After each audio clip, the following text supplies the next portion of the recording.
Memasuki abad ke-17, kedatangan Belanda di Nusantara berubah dari sekadar berdagang, menjadi mulai menguasai wilayah, pelabuhan, dan jalur perdagangan. Banyak peristiwa besar terjadi pada masa ini, termasuk kemajuan penduduk pribumi yang semakin berkembang.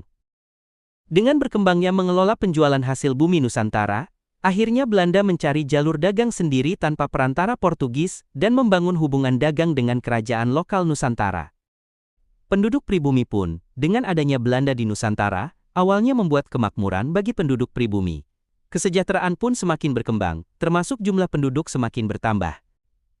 Pengembangan perdagangan yang dilakukan Belanda di Nusantara, awalnya berbasis di wilayah pelabuhan Banten dengan maju pesat, sampai akhirnya membuat monopoli dagang dengan membentuk VOC. Di tahun 1602 Belanda membentuk VOC. Mereka diberi hak sangat besar, memiliki tentara, membuat benteng, mencetak uang, membuat perjanjian, bahkan berperang. Sejak inilah, Belanda mulai berubah menjadi kekuatan penjajah.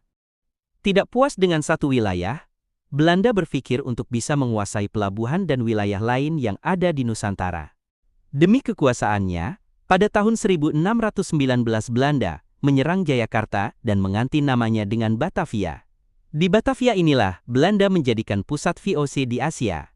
Penduduk pribumi, yang awalnya berharap kepada Belanda sebagai bangsa yang membantu kehidupan penduduk pribumi, tapi ternyata harapan itu malah sebaliknya.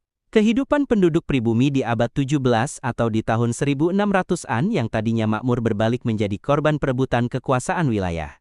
Menurut data sejarah Belanda, jumlah penduduk Nusantara di akhir abad 17 sekitar 12 juta jiwa.